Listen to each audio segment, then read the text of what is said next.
우리가 금요 기도회 때 사도행전을 많이 보았는데요. 오늘도 사도행전입니다. 8장 26절로 40절 말씀인데 우리 큰 소리로 한 절씩 교독하도록 하겠습니다. 26절부터 다시 하셨으면 같이 봅니다. 주의 사자가 빌립에게 말하여 이르되 일어나서 남쪽으로 향하여 예루살렘에서 가사로 내려가는 길까지 가라 하니 그 길은 광야라.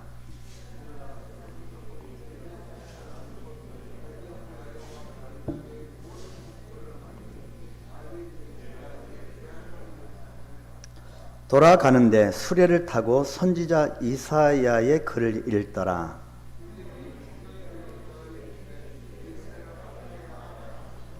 빌립이 달려가서 선지자 이사야의 글 읽는 것을 듣고 말하되 읽는 것을 깨닫느냐?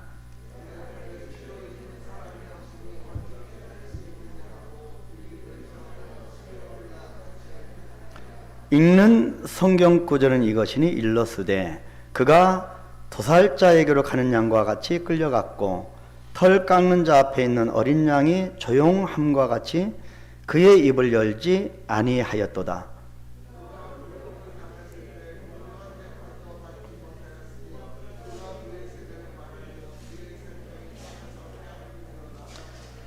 그 내시가 빌립에게 말하되 청컨대 내가 묻노니 선지자가 이 말한 것이 누구를 가리킴이냐?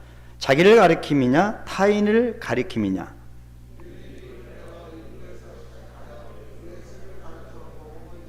길 가다가 물 있는 곳에 이르러 그 내시가 말하되 보라 물이 있으니 내가 세례를 받음에 무슨 거리낌이 있느냐?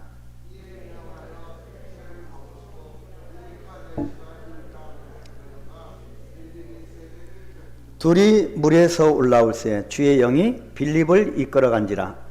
내시는 기쁘게 길을 가므로 그를 다시 보지 못하니라.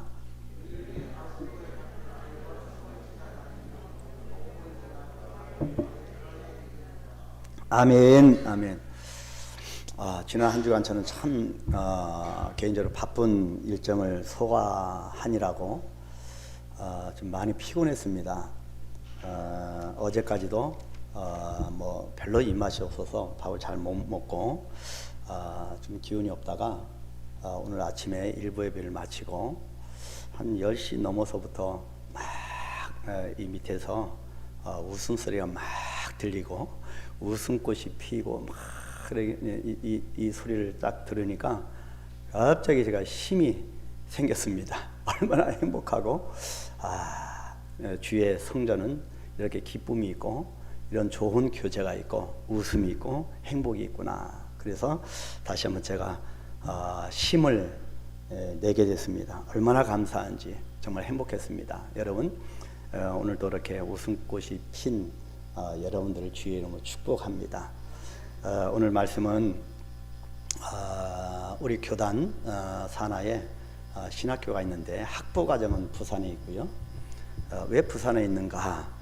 신사참배 때문에 정말 일제시대에 고통을 당했던 믿음의 선배들이 모여서 의미 있는 그런 학교를 설립하는 그게 부산에 있는 고려 신학교고, 또 이제 점점 이제 목회자를 양성하기 위해서 신대원을 그 MDB 과정, 또 이제 석박사 과정도 마찬가지지만, 그래서 목회자를 양성하는 기관으로 그 신학교로 천안에 고려 신학대학원을 시작을 하고 계속 지금 열심히 후학들 그리고 목회자들 또 양성을 하고 있습니다. 그래서 총회에서 해마다 9월 마지막 주일을 고려 신학대학원 주일로 지킵니다. 그래서 교단과 이 총회가 결정을 해서 또 이 신학대학원을 위해서 말씀을 준비하고 그 말씀을 오늘 설교하는 그런 날입니다. 그래서 여러분 이 설교를 들으시면서 고려 신학대학원도 여러분 많이 떠올리시고 또 기도하는 마음, 또 뿐만 아니라 우리가 계속 1% 비전, 1% 운동에 대해서 설교를 계속 시리즈로 하는데 1% 변화, 1% 비전입니다. 결국에는 우리 변화되어지는 그 최종 목적이 무엇인가? 주님이 나를 구원하신 목적, 그 뜻을 이루어가는 그것이 비전 아니겠습니까? 그래서 우리가 그 비전을 이루어가는 우리 한강교회 또 우리 성도들 되기 위해서 또 이 말씀을 또 접목을 하고, 교회라는 것이 무엇이냐, 그리고 우리 모든 교회의 주인이 누구냐, 그리고 우리 교회에서 또 주의 이름으로 직분을 임명을 하게 되는데, 그 직분을 사사로이 벗어서도 안 되는 정말 성직이라고 하는 것을 다시 한번 깨달으면서, 자, 우리 한강교회가 그러면 어디로 가고 있는가. 그래서 이 본문 말씀을 통하여서, 이 메시지를 통하여서 우리가 깊이 묵상하고 다시 한번 확신하는 것은, 흔들림이 조금 있어도 결국에는 올바른 진리 가운데 가면 결국에 하나님이 기뻐하심으로 그 교회를 강력하게 이끌어 주신다라고 하는 확신을 갖게 됩니다. 자, 오늘은 우리가 삼위의 하나님을 예배하면서 고려신학대학원 주일을 맞이하여 꼭 신학교뿐만 아니라 이 말씀 사역자가 얼마나 중요한가, 그래서 말씀 사역자의 중요성에 대해서 한번 살펴보려고 합니다. 그래서 하나님 나라의 안내자라고 하는 제목입니다. 자, 하나님께서는 하나님 나라를 위해서 그분의 몸된 교회를 세워 가실 때 특별한, 하늘에서 뚝 떨어지는 것이 아니라 특별한 신실한 말씀의 종을 사용하십니다. 그 세상의 모든 인기에 영합하지 아니하고 정말 올바른 길로, 그 좁은 외길로 갈 수 있는 그런 신실한 종을, 말씀의 종을 사용하십니다. 따라서 하나님 나라와 교회를 위해서는 말씀 사역자를 잘 키우는 것이 정말 무엇보다 중요합니다. 그래서 여러분들이 한 목회자, 인간적으로 한 목회자를 잘 우리가 선대하면 복을 받는다, 그 차원이 아닙니다. 우리가 하나님 나라를 위해서 하나님의 말씀을 선포하는 인도자를 선대하고 위해서 기도하고 하는 것이 한 주님의 몸된 교회를 든든히 세워나가는 것이다 라고 하는 겁니다. 사도행전 8장, 우리 오늘 본문 사도행전 8장에는 이런 맥락에서 말씀 사역자의 역할과 그 깊은 뜻이 나오는데, 우리 한번 살펴보려고 합니다. 자, 첫 번째, 하나님이 주도하시는 나라입니다. 하나님이 주도하시는 나라. 여러분 아시다시피 사도행전은 많은 사람들이 나옵니다. 물론 히브리서 11장에 믿음의 영웅들이 나오고, 근데 사도행전은 정말 위대한 하나님의 사람들이 나옵니다. 상상을 초월하는 믿음의 사람들이 나오죠. 하나님의 일들을 행했던 사람들의 이름들이 나옵니다. 실제로 그들의 어떻게 살아갔는지 그 모습들을 다 기록한 이야기들입니다. 전반부에는 누가 중심입니까? 베드로가 중심이 되고요, 후반부에는 바울이 중심입니다.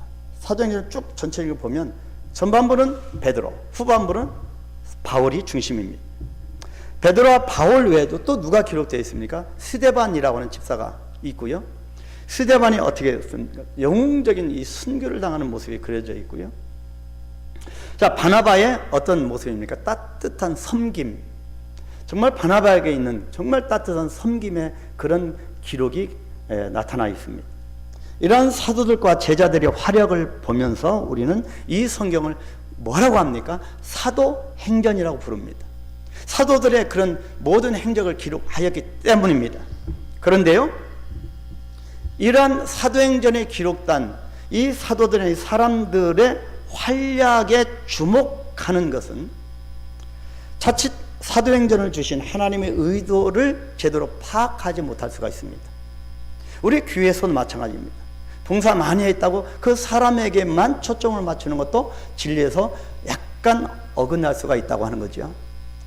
왜냐하면 사람들을 사용하시는, 그 사람을 사용하시는 하나님을 외면하는 결과를 초래할 수가 있기 때문입니다. 열심히 사역하고 열심히 하는데 결국에 하나님을 놓치는 겁니다. 그래서 자꾸 사람이 보여지는 겁니다. 자꾸 그래서 우리가 사도행전을 읽을 때 보면 자꾸 하나님이 안 보여지고 사람이 자꾸 보여지는, 자꾸 이 사람들을 통하여 나타난 기적만 보여지면 잘못이라는 겁니다. 사도행전은 기본적으로 하나님 행전이기 때문입니다. 우리 한강교회도 모든 되어지는 일이 사람으로 되어지는 것도 있지만 결국에는 이런 모든 처음부터 끝까지가 하나님께서 이끌어 가시는 겁니다. 하나님을 놓치면 안 됩니다. 그래서 우리 한강교회는 늘 대화의 주제가 하나님 한 분이셔야 합니다. 하나님께서 성령을 통해서 예수 그리스도를 전파해서 하나님 나라를 세워가시는 삼위 하나님의 행전이기 때문입니다. 구체적으로 한번 그 부분을 오늘 메시지를 통하여 보려고 합니다. 이런 하나님이 주도해 가시는 하나님 나라 사역에 하나님께서는 누구를 부르신다? 저와 여러분을 부르신다. 사람을 자신의 동역자로 부르고 사용하십니다. 그래서 저는 가끔씩 설교할 때도 여러분에게 표현하는 것이 동역자로 표현을 합니다. 교회는 목사 혼자 하는 것이 그 누구 어떤 성도 한 명이 하는 것이 아닙니다. 누구 어떤 부자가 돈 많은 어떤 사람들이 헌금에 의해서 진행되는 것도 아닙니다. 하나님께서 하시는 겁니다. 자격 없는 자에게 복음을 선물로 주셔서 구원하시는 하나님은 또한 직분까지도 주셔서 자신의 일을 맡기시는 겁니다.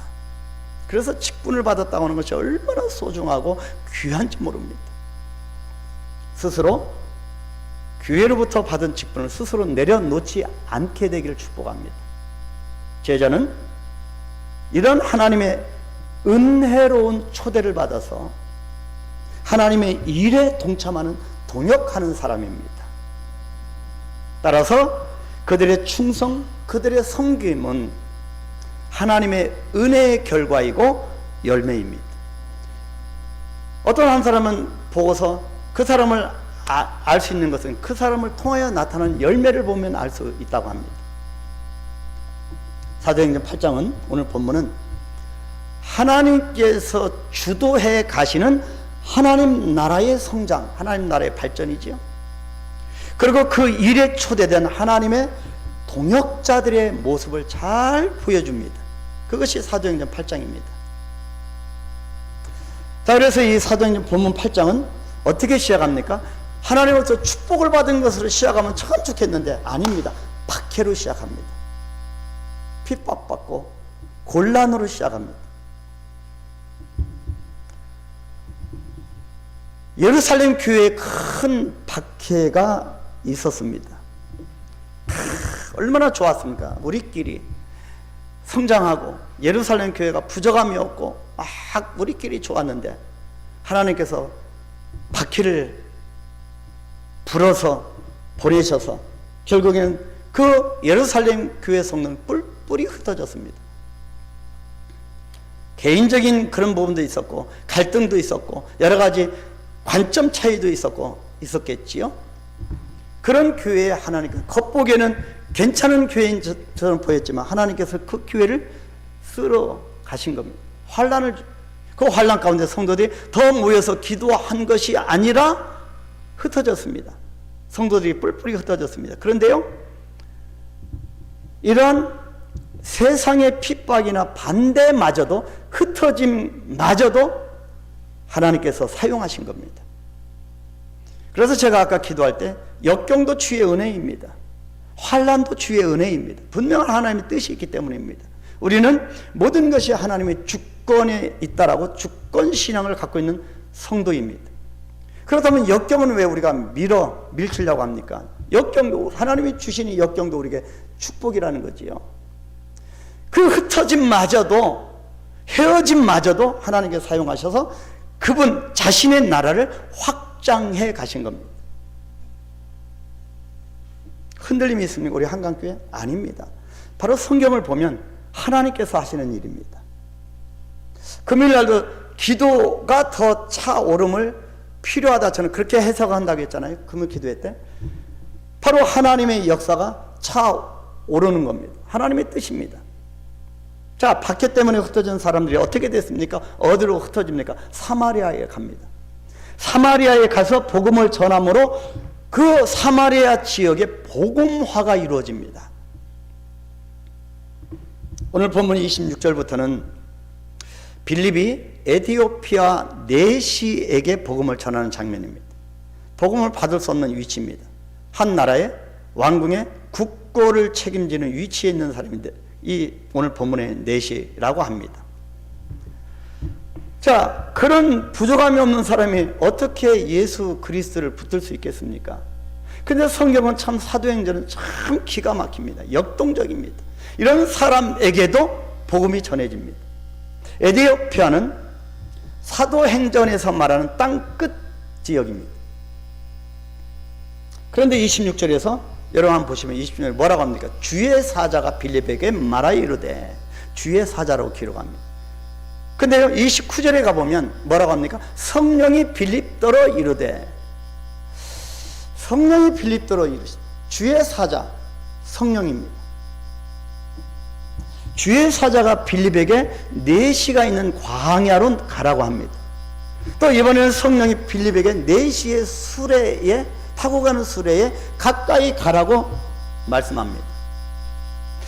자, 이 말을 어떻게 해석할 것인가? 다시 말하면 하나님께서 빌립의 이 에디오피아 4시에 대한 사역을 주도하셨다는 말입니다. 빌립이 아닙니다. 주의 사자가 성령께서 삼위일체 하나님께서 이 에디오피아 4시에게 복음이 전해지는 것, 그 사람과 만나는 것까지도 하나님이 주도하셨다. 이것이 사도행전이 말하고 싶은 내용입니다. 자꾸 우리는 사람에게 초점을 맞추면 안 됩니다. 주의 사자가 빌립에게 4시가 있는 광야로 가라, 또 수레에 가까이 가라, 다 알려주시고 주도하시는 겁니다. 주도하시는 하나님 앞에 붙들리면 붙들릴수록 행복합니다. 거스리면 거스릴수록 인간 소리가 자꾸 나옵니다. 우리 한강교회는 어떠한 일이 있어도 이 진리 가운데 나아가야 합니다. 그러면 분명히 든든히 평안하여 든든히 나갈 것입니다. 사도행전 1장 18절 우리가 잘 아시는 말씀, 여러분 잘 아십니다. 끊임없이 들었습니다. 예루살렘과 온 유대와 사마리아와 땅 끝까지 내 증인이 될 것이라. 그렇게 말씀하신 예수님의 선언, 이 선언이 어디에서 부분적으로 이루어진다? 땅 끝까지. 에디오피아가 땅 끝으로 알고 있는 그 시대, 그 사도행전 그 시대에 바로 사도행전 8장에서 이 사도행전 1장 8절에 땅 끝까지 증인이 되는 이 말씀이 부분적으로 성취된 것입니다.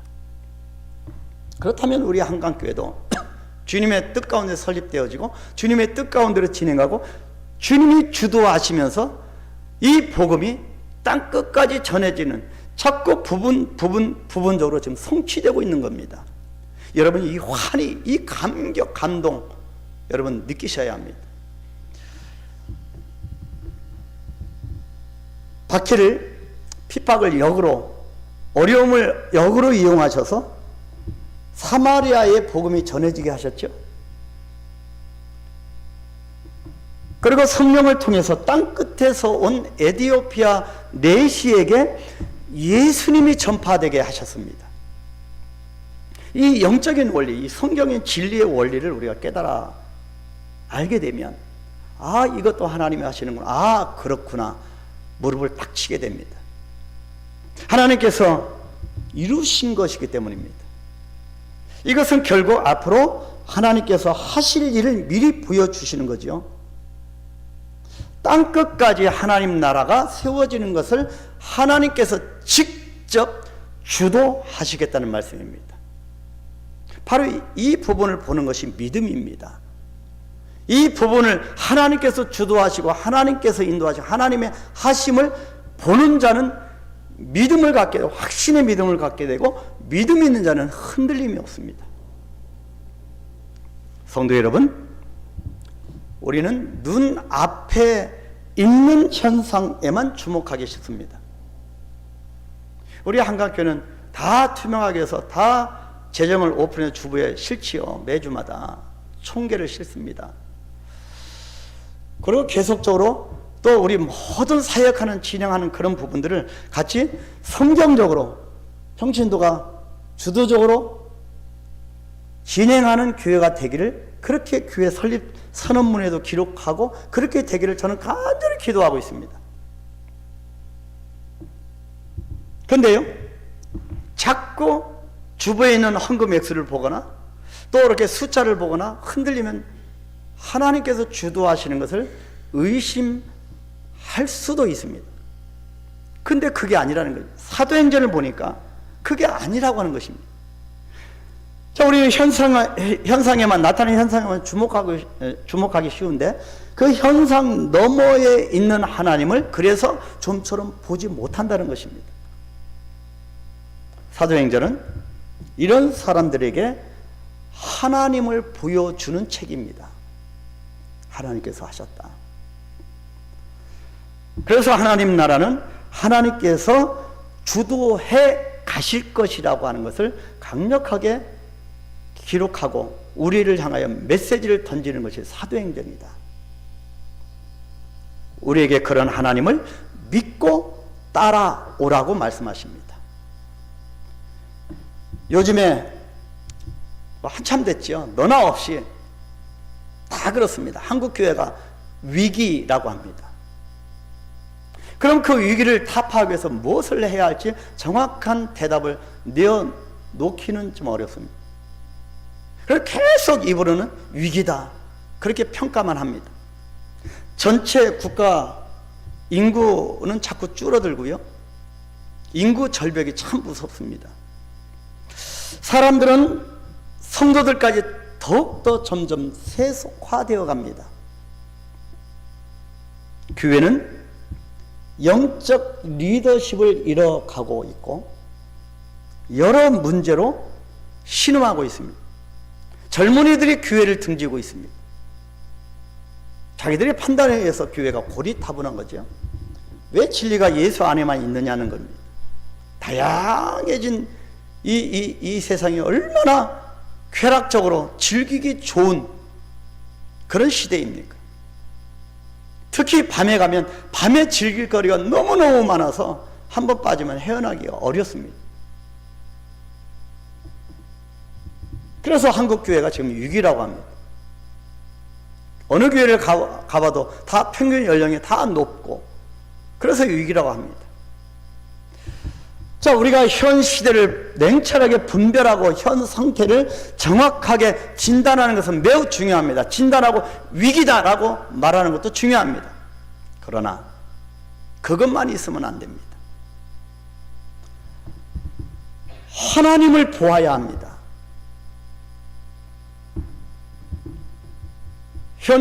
한편으로는 현재를 냉철하게 분석하고 판단해야 하지만 다른 한편으로는 이 일을 주관하시는 하나님을 보아야 합니다.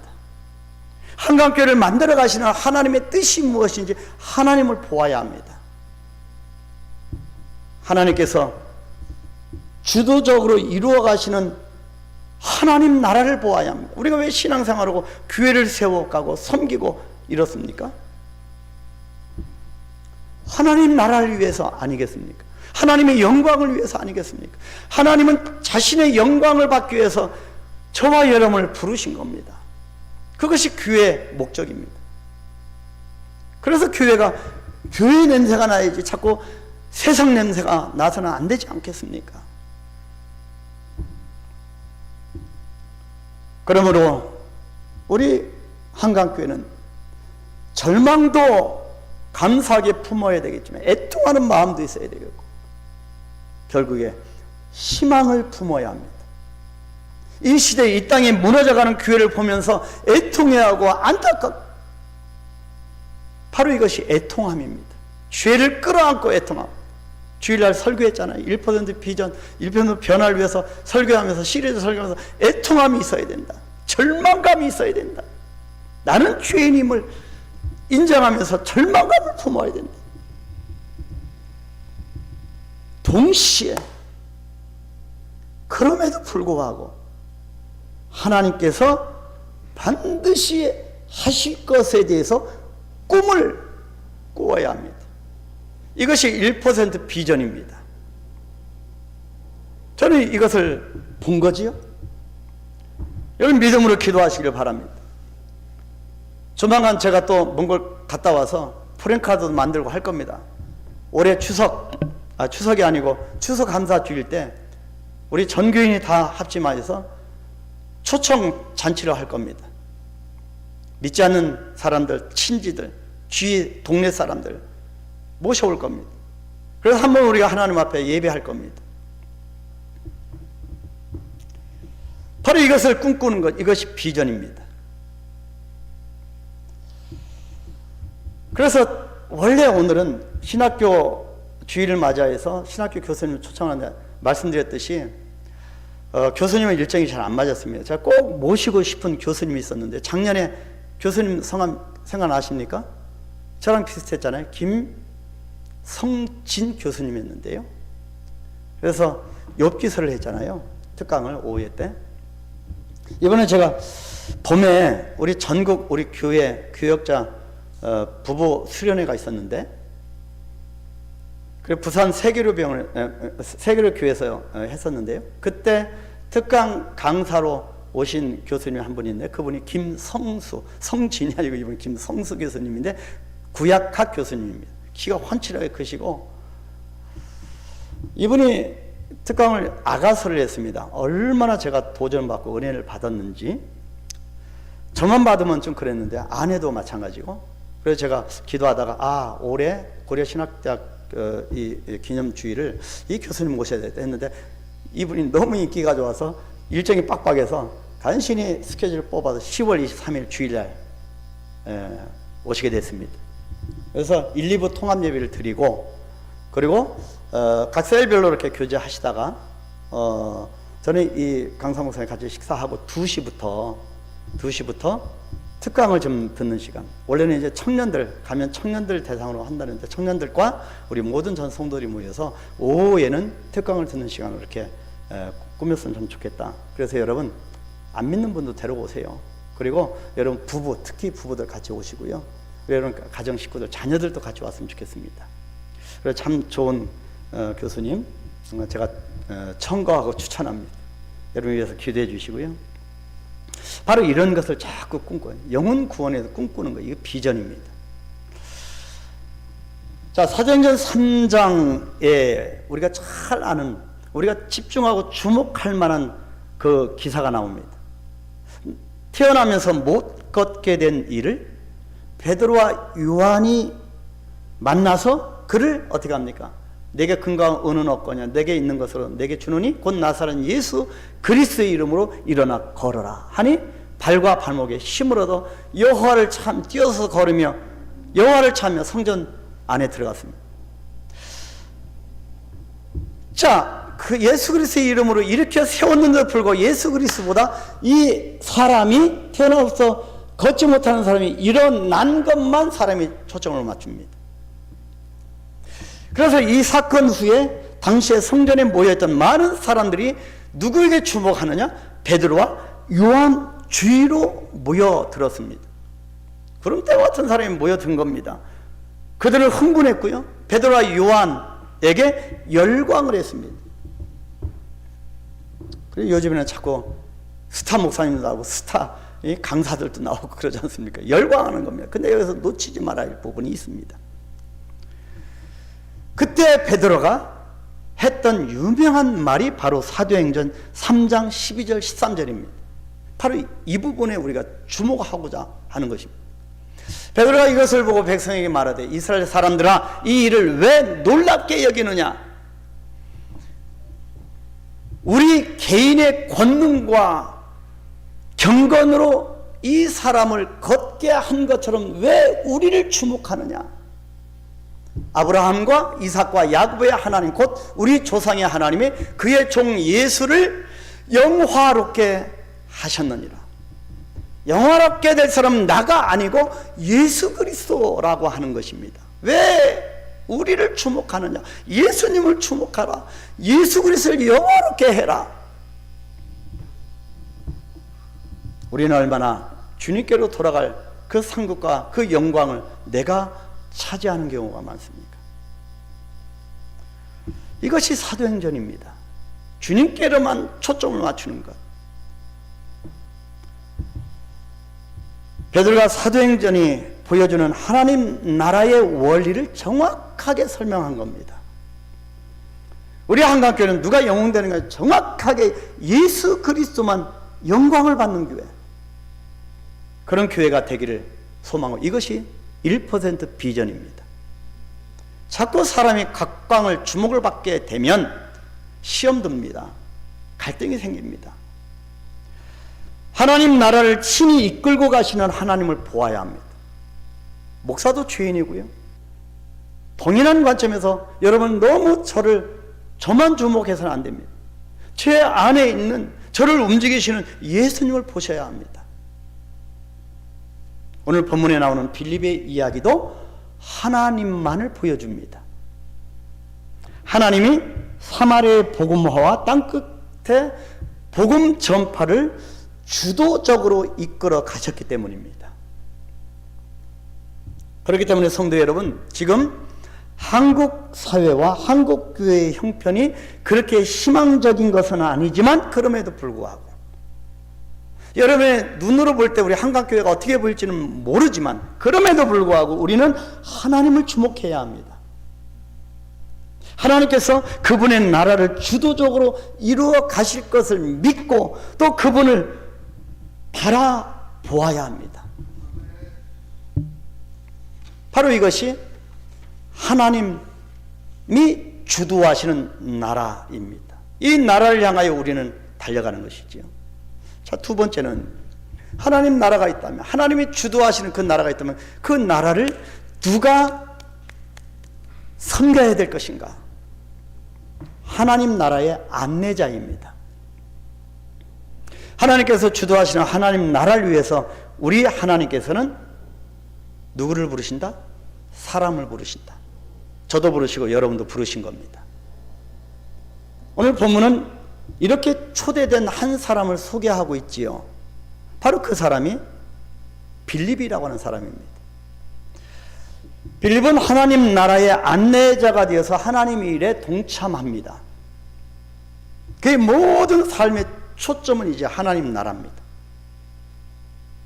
우리는 흔히 빌립을 스데반 등과 함께 7 집사 중에 하나로 봅니다. 그러나 빌립을 집사라고 부르는 것은 성경적인 근거가 없습니다.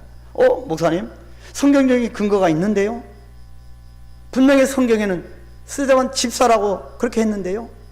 자, 여러분, 스데반과 빌립 등을 뽑는 사도행전 6장 1절부터 기록이 있습니다. 1절부터 6절에는 집사라는 말이 안 나옵니다.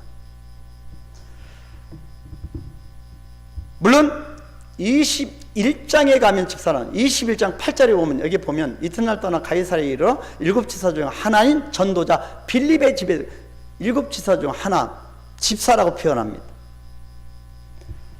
그런데요, 영어 성경이나 성경 원문의 헬라어를 보게 되면 여기에 집사라고 하는 말이 없습니다. 영어 성경에도 물론 없고요, 우리나라 성경에만 집사라는 말이 나오는데, 이건 성경을 번역할 때 오류입니다. 그냥 우리나라 말의 개념으로 집사라고 한 겁니다. 집사의 일을 했기 때문에 집사라고 그렇게 표현을 한 겁니다. 우리가 성경을 번역할 때요, 선교지에서 그 나라가 하나님이라고 하는 단어가 없습니다. 그래서 어떻게 번역할 것인가 머리를 맞대고 고민합니다. 몽골 같은 맨 처음에 여르퉁청 예전이라고 했다가, 뭐 유로보성 예전이라고 했다가, 탱게링 보랑이라고 했다가, 자, 보랑은 불교에서도 절대자를 의미하는 거기 때문에 보랑은 빼자 그러자. 그래서 자꾸 그렇게 내는데, 이것이 선교지의 애로점이지요. 그래가면서 성경이 번역되는 겁니다. 그래서 우리 원어에는 집사라는 단어가 없습니다. 물론 스데반과 빌립이 구제 사역을 위해서 선출되었기 때문에 오늘날 집사 역할을 안 한 것이 아니고 했다고 볼 수 있습니다. 그런데요, 이들의 역할이, 빌립의 역할이 그렇게 구제하는 사역도 중요하지만 더 중요한 일, 이들은 말씀을 풀어서 복음을 전하는 일을 하게 된 겁니다. 그래서 사도행전 7장에는 스데반의 유명한 설교가 나오고요, 말씀을 풀어서 전하는 겁니다. 스데반의 설교가 나오고, 또 좀 전에 우리가 읽었던 21장 8절 보시면 뭐라고 합니까? 전도자 빌립의 집에 들어가서 전도자라고 부릅니다. 빌립은 전도자였습니다. 말씀을 풀어 설명하고 전하고 가리키는 사람이었기 때문입니다. 그래서 스데반과 빌립 등은 초대교회 때 특별하게 존재했던 교회를 세우는 사역자라고 볼 수가 있습니다. 그렇다면 여러분도 셀 리더, 여러분도 사역자이고요. 여러분 각 세워진 리더들은 사역자 맞습니다. 직분자도 마찬가지입니다. 자, 여기서 에디오피아 내시는 예루살렘에 예배하러 올라올 뿐만 아니라 율법을 읽는 사람입니다. 국고를 책임졌던 사람이 율법을 읽는 사람입니다. 근데요, 가만히 보니까 율법의 말씀을 잘 이해하지 못한 사람이었습니다. 그럼에도 불구하고 늘 가까이 하고 읽었습니다. 하나님의 말씀을 읽었다는 것입니다. 이 부분에서 우리가 좀 더 반성을 해야 되지 않을까.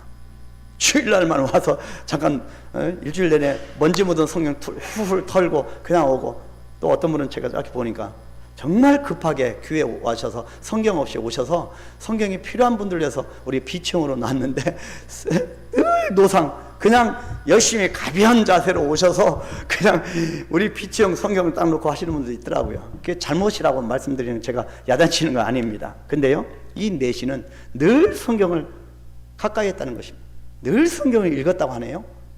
우리가 반성해야 되지 않을까. 근데 말씀의 뜻을 이해는 못했습니다. 그래서 본문 30절에서 빌립이 이렇게 묻습니다.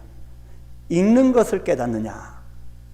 그러니까 31절에서 이 내시가 지도해 주는 사람이 없으니 어찌 깨달을 수 있느냐. 그렇게 대답했을 정도입니다. 자, 여기에서 지도해 주는 사람이 없으니, 지도하다 이 뜻은 헬라어로, 제가 원어를 써서 죄송합니다, 호데게오라고는 단어를 씁니다. 지도하다, 호데게오입니다. 자, 이 호데게오라고 하는 이 단어는 길을 안내하고 인도하는 것을 뜻합니다. 안내하고 인도하는 겁니다. 자, 내시가 말씀이 무엇을 의미하고 누구를 가리키는지 알지 못해서 길을 헤매고 있습니다. 아무리 읽어도 도통 이해가 안 되면 깜깜합니다. 하나님의 사역자는 이렇게 이 내시처럼 길을 헤매고 말씀을 이해 못해서 영육간의 캄캄함을 어둠 속에 헤매고 있는 사람들을 인도하는 사람입니다. 셀 리더도 마찬가지고, 사역자는 좀 갈등, 하나님 말씀의 뜻을 몰라서 어디로 향하여 갈지를 모르는 이 내시와 같은 사람을 인도하는 사람, 호데게오, 그 역할을 하는 사람이 사역자입니다. 그래서 말씀을 알지 못해 방황하는 사람들을 위한 안내자요 인도자입니다. 그들에게 말씀을 바르게 가르쳐서 예수 그리스도께로 자꾸 나아가도록, 그리고 하나님 나라에 들어가도록 안내하는 사람입니다. 자꾸 소경을 이제 자꾸 같이 구덩이에 빠지는 것이 아니라, 자꾸 더 시험 들게 하는 것이 아니라, 자꾸 예수께로 나아가도록 자꾸 안내하고 인도하는 사람입니다. 이 호데게오는 여기에만 나타나는 것이 아니라 구약 성경에도 나타납니다. 자, 구약에서 하나님이 이스라엘을 애굽에서 인도하여 가나안 땅에 들어가게 하실 때 사용된 단어였습니다. 정말 중요한 단어입니다. 이 단어가 오늘날 우리를 이끌어가고 있습니다. 자, 한번 볼까요? 출애굽기 13장 17절에 바로가 백성을 보낸 후에 블레셋 사람의 땅의 길은 가까울지라도 하나님이 그들을 그 길로 인도하지 아니하셨으니. 자, 또 출애굽기 15장 13절입니다. 주의 인자하심으로 주께서 구속하신 백성들을 인도하시되 힘으로 그들을 주의 거룩한 저소에 들어가게 하시나이다.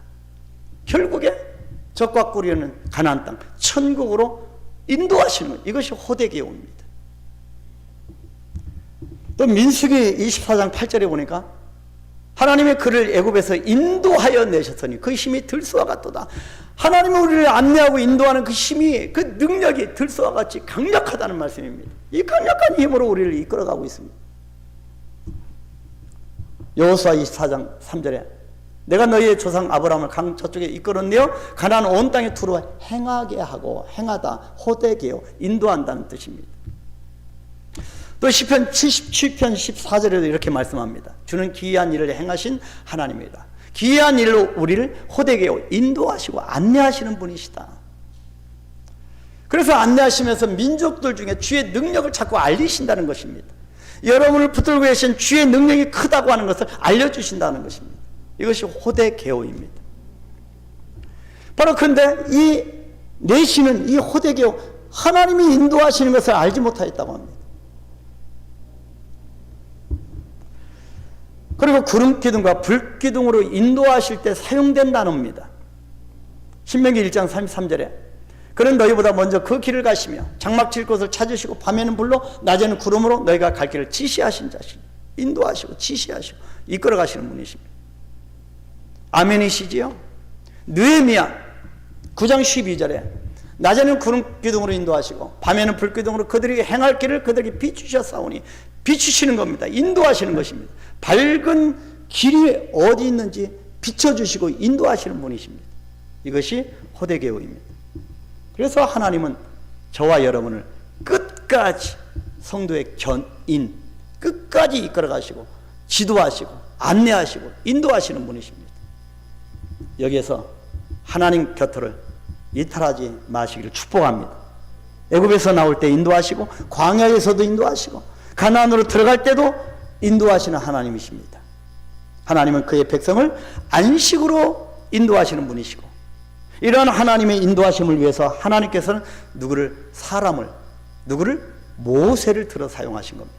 저와 여러분을 들어 사용하기를 기뻐하시는 분이십니다. 이제 신약에서, 구약에서 역사했던 호되개오, 이제는 신약 성경에서 성령 받은 그의 제자들을 세우셔서 갈 길을 몰라 방황하는 자들을 안내하도록 하셨습니다. 특별히 복음의 말씀을 전하는 자들을 안내자로 불러주신 겁니다. 말씀을 풀어 가르쳐서 사람들을 예수님께 인도하고 안내합니다. 저는 여러분들을 예수님께 인도하고 안내합니다. 돈 버는 방법, 건강, 어떻게 하면 건강할 수 있는 방법, 그걸 가르치는 것이 아니라 오직 저는 여러분의 영혼을 예수님께로 안내하는 사람입니다. 그래서 잘 진리 가운데로 올바르게 자꾸 다른 쪽으로 이렇게 혼합되지 않고 이 오직 외길, 이 길로 잘 갈 수 있도록 여러분이 저를 위해서 기도해 주셔야 됩니다. 저는 진리 가운데로 나아가기를 원합니다. 그렇게 결단한 사람입니다. 내시는 이 율법을 읽었는데 어디를 읽었나? 이사야 53장 7절 8절을 읽고 있었던 겁니다. 바로 그것이 본문 32절 33절입니다. 본문 32절 33절 펼쳐주시고요. 32절 3절 그가 토살자에게로 가는 양과 같이 끌려가고 털 깎는 자 앞에 있는 어린 양이 조용하고, 계속 누구에 대해서 말씀한다? 어린 양, 예수 그리스도에 대해서 말씀하고 있습니다. 근데 그가 누구인지 모르는 겁니다. 어린 양이 누구인지, 그가 누구인지, 선지자인지 누구인지 알 수가 없는 겁니다. 내시가. 그래서 그가 굴욕을 당해서 공정한 재판도 받지 못하였고, 누가 그의 세대를 말해요. 그의 생명이 땅에서 빼앗겨 누구를 얘기하는지 모르는 거예요. 읽기는 읽어도. 계속해서 보면 34절을 보니까 내시는 여기서 나오는 그가 선지자 자신을 가리키는, 선지자를 가리키는지 아니면 다른 타인을 가리키는지 몰라서 길을 헤매고 있는 겁니다. 답답하겠지요. 이에 빌립은 본문 35절에서 내시에게 이 말씀으로부터 시작해서 예수님의 복음을 가르치고 있습니다. 내시를 예수님께로 안내하고 인도하고 있는 것입니다. 예수님이 바로 우리 죄를 위해서 굴욕을 당하신 분이시다. 바로 그분이 어린 양이시다. 우리를 대신해서 생명을 빼앗긴 핍박을 받으신 하나님의 어린 양이라고 알려줬습니다. 그리고 결국에 어떻게 됐습니까? 세례를 받게 됩니다. 다 이해하고 깨닫고 결국에 자청하여서 세례를 받게 됩니다. 은혜를 받았다고 하는 거지요. 본문 36절을 보니까 물이 있는 곳에 다다르자 내시가 먼저 세례 받기를 원했다고 기록합니다. 아마도 필립이 이 내시에게 복음을 전할 때, 가르쳤을 때, 안내했을 때 깨달았을 겁니다. 회개에 대해서 가르쳤고 믿음에 대해서 가르쳤고 또 결국에는 세례가 무엇인지도 가르쳤을 것입니다. 바로 이에 내시는 33절에서 회개하고 주 예수를 믿어서 결국에 세례를 받게 됩니다. 우리 후반기에도 우리 성도들 가운데 세례받을 사람들이 있습니다. 성도 여러분, 고려신학대학원은 하나님 나라 안내자를 훈련하고 육성하는 곳입니다. 우리 한강교회가 인재 양성에 대해서도 여러분 접목을 해서 적용해서 한번 들으시면 이해가 좋겠습니다. 그래서 고려신학대학원 하나님 나라 안내자는 어떻게 한다? 말씀을 풀어 가르쳐서 사람들을 예수께로 인도하는 사람이다. 다른 요령을 피우는 사람이 아니고 오직 하나님께서 주도하시는 나라를 그렇게 사람들을 올바르게 안내하는 사람이다. 하나님께서 이스라엘을 애굽에서 가나안으로 인도하신 것처럼 하나님의 사신이 되어서 사람들을 영원한 안식으로 인도하는 사람입니다. 사람들을 참된 회개와 믿음을 통해서 영생에 이르도록 안내해야 합니다. 그래서 이 신학생들은 신학교에서 훈련을 받으면서 이런 안내자가 되기 위해서 3년 동안 성경과 신학을 전문적으로 배우는 것입니다. 헬라어도 배우고 히브리어도 배우고 이 성경 원어를 배워서 개혁주의 교리, 정말 성경적인 이 교리, 인본주의가 아닌 개혁주의, 이 성경주의 교리와 신학을 연마하게 됩니다. 또한 매일매일 새벽 기도와 경건회와 그리고 교수님들의 영적 지도를 통해서 경건 훈련을 하고 있습니다. 고려신학대학원이 이러한 교육을 잘 할 수 있도록 응원해 주시고 기도해 주시면 감사하겠습니다. 훌륭한 사역자가 많이 나와서 사람들을 하나님 나라로 잘 안내하고 그리고 주님의 교회를 든든히 세워갈 수 있도록 성원해 주시기를 바랍니다. 우리 한강교회도 그래서 제가 하나님 앞에 기도하고 그래서 교역자들을 데리고 온 겁니다. 우리 한강교회 사이즈는 안 됩니다. 여러분 설명 들었듯이. 그래서 어떻게든지 이 교역자를 불러서 미래 다음 세대를 이끌어갈 교역자에게 대한 정말 훈련을 시켜서 정말 참다운 교역자로 섬겨야 되겠다. 양성해야 되겠다. 하나님의 뜻 가운데 하나님이 주도하시는 뜻 가운데 우리 한강교회를 왕성하게 역동적으로 그렇게 세워나가기 위해서 그렇게 했습니다. 근데 그렇게 되지 않은 것이 참 아쉽습니다. 분명히 하나님께서 한강교회를 통하여서 이루어 가실 것입니다. 바로 여기에 계신 여러분들이 그런 강력한 하나님의 제자들입니다. 세 번째 보겠습니다. 사도 행전적인 교회를 꿈꿉니다. 우리 한강교회가 1% 비전이 바로 이 비전이 되어야 할 줄 압니다.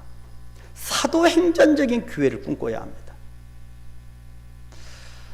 사도행전은 오순절 성령 강림 사건 이후에 어떻게 됩니까? 교회가 폭발적으로 성장합니다.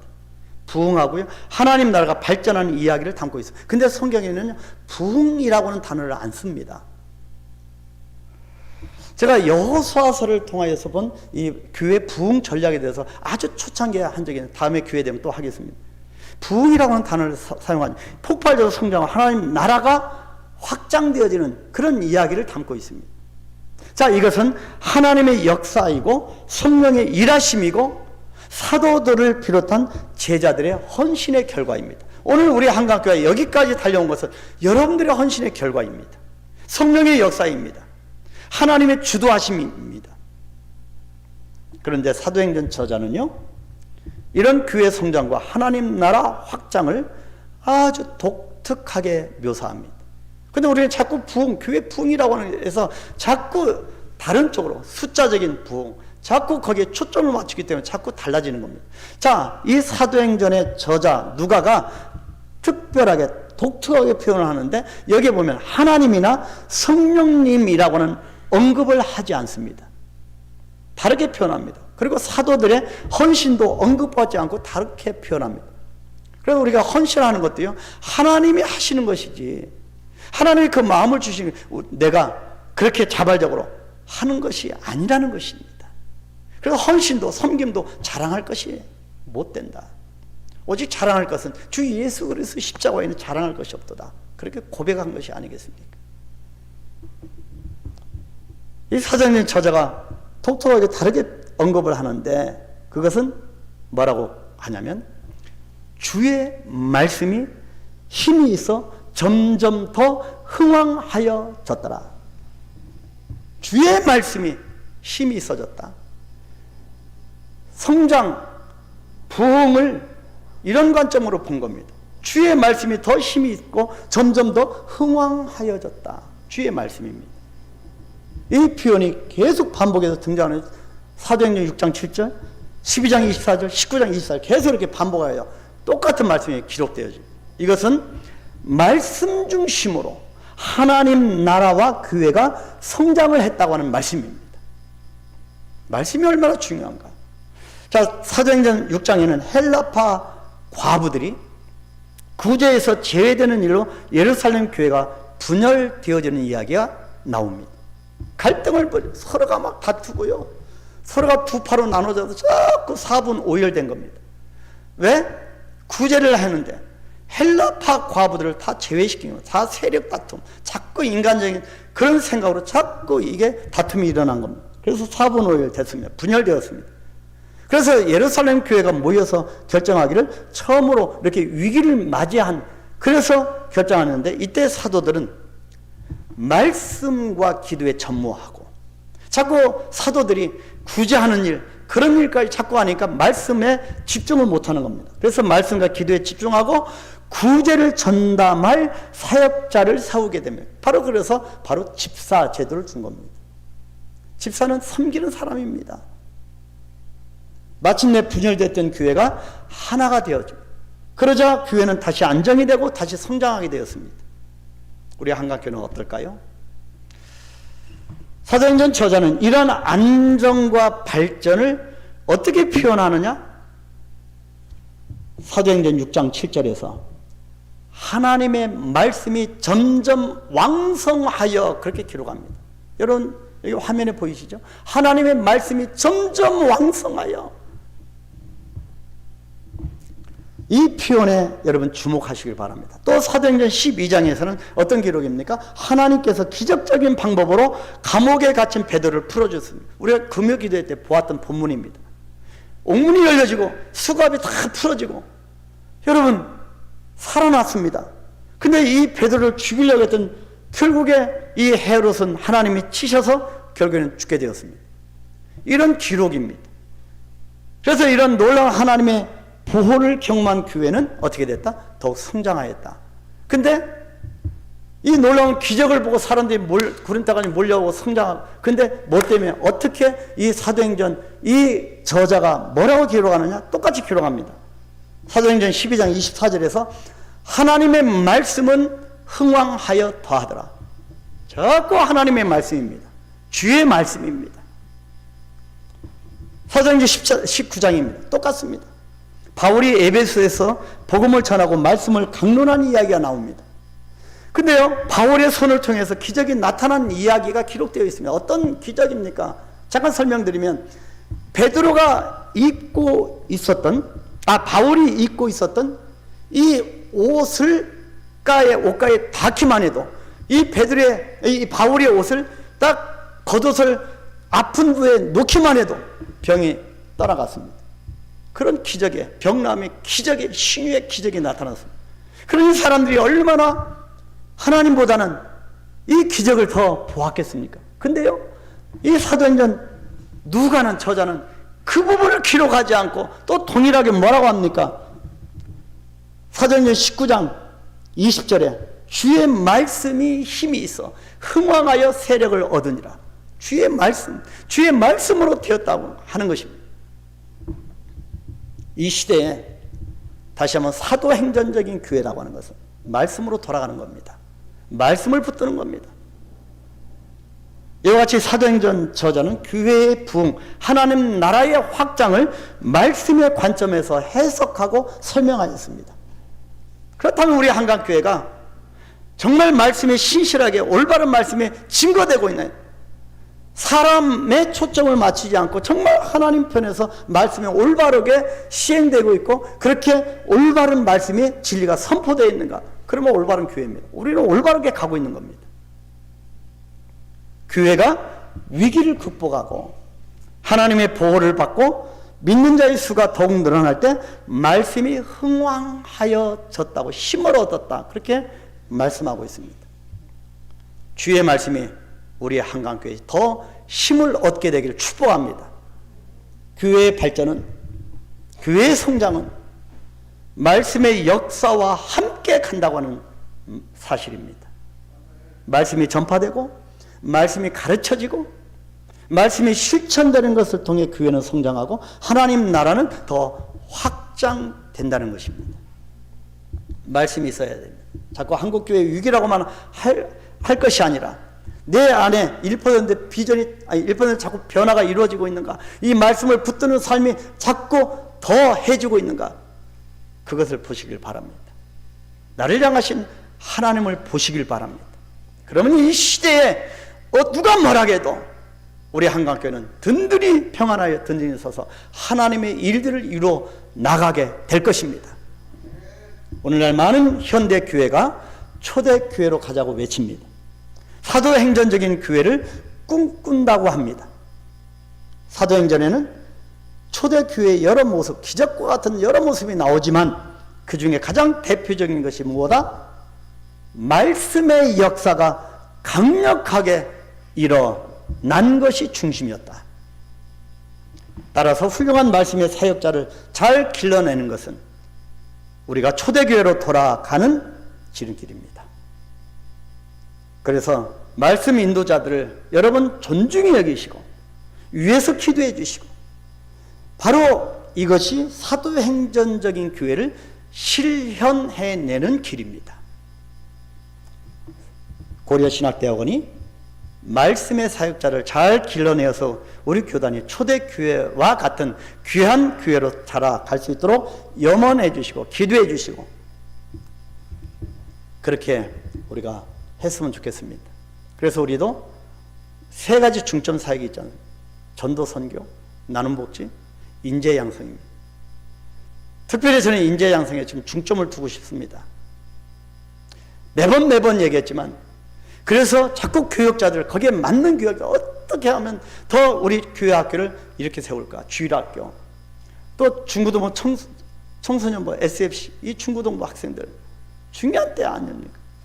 또 대학 청년들, 저는 대학 청년 다 군대 제대하고 대학교 3학년 때 복학을 2학년 때 하고 3학년 때 예수님을 만났기 때문에 저는 청년들 보면 가슴이 불타오릅니다. 이 청년들, 이 중고등부 학생들을 맞는, 정말 어떻게든 일으킬까, 그래서 지금까지 교육자를 데리고 온 겁니다. 여러분, 우리 교회학교 인재 양성을 위해서 기도하십시다. 정말 그 사역을 하고 있는 또 인도자들 위해서 기도하십시다.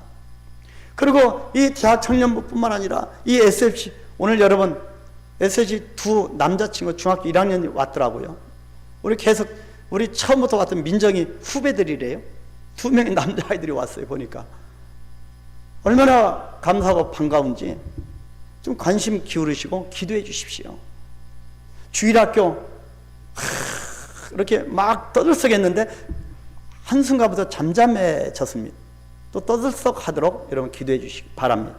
사랑하는 성도 여러분, 하나님 나라는 하나님께서 주도적으로 이끌어 가십니다. 따라서 우리는 어떤 상황에서 좌절하지 말고 흔들릴 필요도 없고 하나님을 바라보고 하나님을 주목해야 합니다. 그런데 하나님은 그분의 나라를 세워가실 때 사람들을 하나님 나라로 인도할 안내자를 사용하십니다. 저와 여러분이 하나님이 쓰시는 안내자입니다. 특히 말씀을 잘 전하고 가르치는 사역자를 안내자로 사용하십니다. 이런 안내자를 통해서 교회는 말씀을 배우고 말씀을 믿고 말씀대로 실천하게 됩니다. 하나님은 말씀의 안내자를 통해서 말씀이 더 흥왕해지는 교회와 하나님 나라를 이루어 가시는 겁니다. 그러므로 우리는 훌륭한 말씀의 안내자를 배출하는 데 힘써야 하겠습니다. 이 아이들을 통하여서, 이 교회 학교를 통하여 이 아이들이 다음 세대에 또 말씀 사역자로 또 신학생도 우리 교회에서 배출했으면 좋겠습니다. 여러분의 자녀들에게 하나님이 주가 쓰시겠다 하면 아닙니다, 다른 자녀들 많습니다 하지 마시고, 혹시 하나님의 그런 말씀이 계시면 여러분 언제든지 이 시대 사역을 위해서 하나님 앞에 드리시기를 축복합니다. 우리 교회가 그렇게 쓰임받기를 되기를 축복합니다. 정말 처음에 우리 교회의 예배 전에 웃음소리가 들리고 얼마나 행복했는지, 그런 즐거운 웃음소리가 계속 되도록 주의 이름으로 축복합니다. 함께 기도하겠습니다. 고려신학대학원을 위해서 기도하고, 정말 이 시대에 사례비가 얼마고 뭐가 어떻고 자동차를 주냐 뭐 사택을 주냐 그런 것만 따지지 않고, 정말 이 시대의 영혼의 주님의 몸된 교회를 위해서 죽을 각오가 되어 있는 그런 신학생들이 배출될 수 있도록 고려신학대학원을 축복해달라고, 또 우리 한강교회 교회학교를 위해서 인재 양성을 위해서 주여 축복하여 주옵소서. 아버지 하나님 함께해 주옵소서. 주의 말씀이 더 흥왕하게 하옵소서. 우리 다 같이 주님의 이름을 부르고 한번 기도하겠습니다. 주여, 거룩하신 아버지 하나님, 우리 한강교회 1% 운동을 전개하게 하시니 감사합니다. 아버지 1% 변화를 이루어가기를 원합니다. 나 자신부터 변화되기를 원합니다. 내 영혼에 하나님의 말씀을 담기를 원합니다. 아버지 하나님, 우리 한강교회가 하나님 말씀이 운영하는 그런 교회가 되기를 원합니다. 아버지 하나님, 사람이 아닌 오직 하나님이 주도하는 교회 되기를 원합니다. 아버지 하나님, 하나님은 저와 우리 모든 우리 성도들을 불러서 한강교회를 이끌어 가십니다. 하나님, 사역자로 세우시고 동역자로 세우시고 안내자로 세워주시니 감사합니다. 아버지 하나님, 아버지여, 선한 곳으로 진리 가운데로 인도하게 아버지여 우리를 붙들어 주옵소서. 하나님, 우리 한강교회를 붙들어 주시고, 아버지 이제는 하나님이 주도하시고 이제는 하나님께서 말씀으로 우리 한강교회를, 우리 성도를 사용하실 줄 압니다. 믿습니다. 아버지 하나님, 우리 한강교회를 더욱더 흥왕하여 아버지 하나님의 말씀이 왕성해질 수 있도록 축복하여 주시옵소서. 아버지, 어찌하든 우리의 말씀을 배우고 아버지 예배하고 말씀을 듣는 이 귀한 예배 자리에 우리가 빠지지 아니하고 아버지여 생명을 걸고 아버지여 예배 드리는 자 되어질 수 있도록 축복하여 주시옵소서. 고려신학대학원을 축복합니다. 하나님, 고려신학대학원 이 시대에 아버지여 진리 가운데 나아가는 그런 신학교가 되게 하시고, 아버지여 세상과 짝하지 아니하고 세상 방법 따라가지 아니하고 오직 말씀을 붙들고 오직 예수 그리스도의 이름 하나로 우리가 나아갈 수 있는 신학교, 그렇게 예수님을 붙들고 나아가는 신학생들 되어질 수 있도록 주여 축복하여 주시옵소서. 예수님의 이름으로 기도하옵나이다. 아멘, 아멘.